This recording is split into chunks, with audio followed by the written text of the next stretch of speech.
سورة الزلزال مدنية. أعوذ بالله من الشيطان الرجيم. بسم الله الرحمن الرحيم.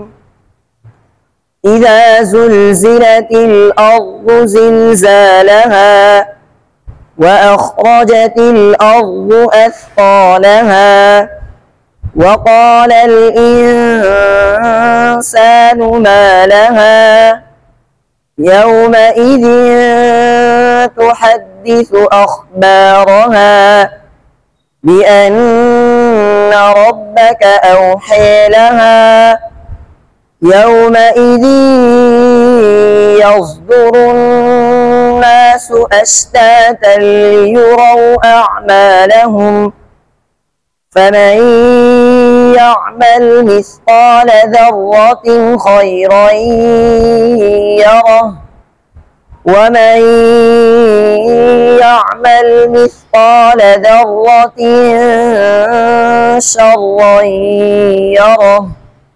یہ سورۃ الزلزال، ایک بات یہ آپ ذہن میں رکھیں، بین السورتین، ان دونوں راویوں کے لیے بسم اللہ ہے. بین السورتین دونوں راویوں کے لیے کیا ہے؟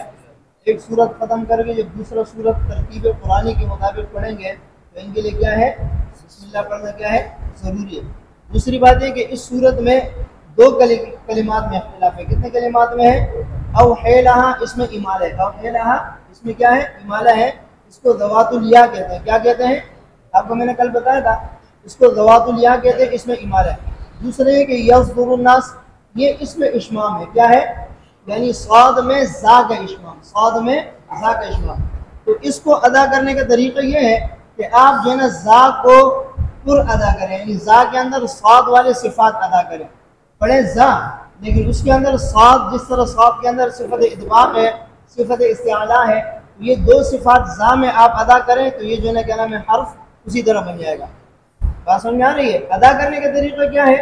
یعنی آپ اس کو زا پڑھیں اور زا اس طرح پڑھیں کہ اس میں صاد کا جو صفت ادغام ہے اور صفت استعلاء ہے، یہ دونوں صفات آپ ادا کریں. یعنی زا کو آپ پر کر کے پڑھیں، زا کو پر کر کے پڑھیں. بات سمجھ میں آ رہی ہے؟ یہ اس کو کہتے ہیں اشمام بالحرف، اشمام حرف بالحرف، اشمام حرف بالحرف، ایک حرف کا دوسرے حرف میں اشمام. بسم الله الرحمن الرحيم. القارعة ما القارعة وما أدراك ما القارعة يوم يكون الناس كالفراش المبثوث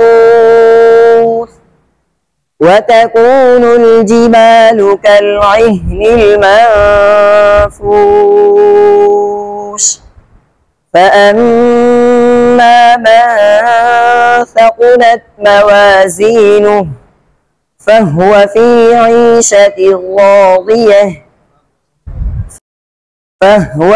عيشة راضية وأما من خفت موازينه فأمه هاوية وما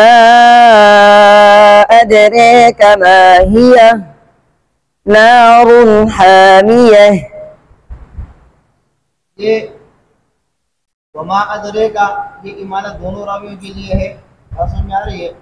اس کے بعد جو ہے کیا نام ہے، فہوا، فہیا، وہوا، ہوا، ہیا، اس طرح کی کلمات میں ہا کو ساکن پڑھتے ہیں. اس طرح کی کلمات میں ہا کو ساکن پڑھتے ہیں دونوں راوی. یہ قرات امام کسائی کے لیے ہے، دونوں راوی اس میں ہا کو کیا پڑھتے ہیں؟ ساکن پڑھتے ہیں. اسی طرح راضیہ، ہاویہ اور حامیہ، اس میں امالہ کیا. اس میں کیا کیا؟ امالہ کیا. اچھا، ضمیر کے اندر امالہ نہیں ہے.